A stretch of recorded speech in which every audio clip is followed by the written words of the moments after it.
दोस्तों, शालिनी भक्ति सागर में आपका बहुत बहुत स्वागत है। आज मैं आपको श्री विष्णु पुराण का 10वें अध्याय का वर्णन सुनाने वाली हूँ। तो 10वां अध्याय है भृगु आदि पितरों का वंश का वर्णन। सारे अध्याय सुनने जैसे है दोस्तों। इसके आगे का 9वां अध्याय लक्ष्मी जी का वर्णन, लक्ष्मी जी की उत्पत्ति कैसे क्या हुई, ये मैंने आपको सुनाया है।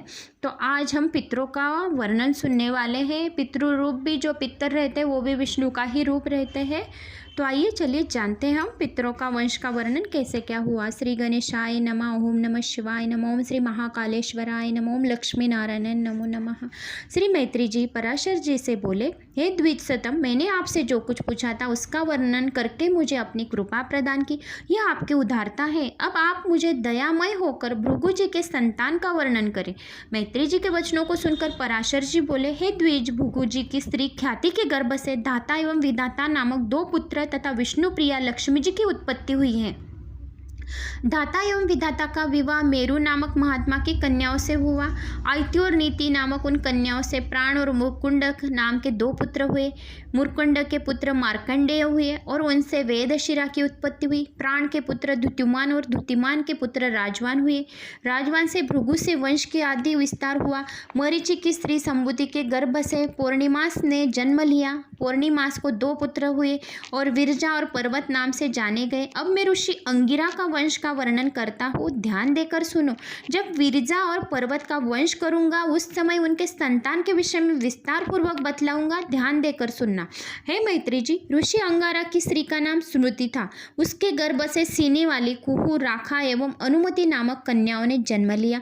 महर्षि अति पत्नी अनुसया से चंद्रमा, दुर्वासा एवं महायोगी दत्तात्रेय जी की उत्पत्ति हुई। पुलिस्त्य की स्त्री प्रीति से दत्तोली ने जन्म लिया।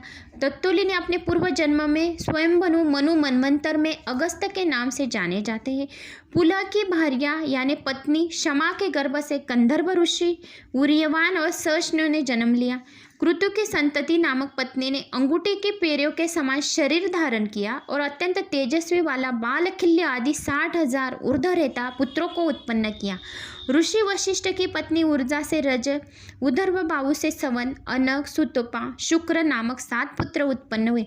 सप्तर्षि हुए। हे मैत्री जी, ब्रह्मा जी के ज्येष्ठ पुत्र जो अग्नि के अभिमानी दैव है, उनके द्वारा स्वाहा नामक स्त्री से पावक, पवमान, शुचि उत्पन्न हुए। इन तीनों से 45 संतान हुई।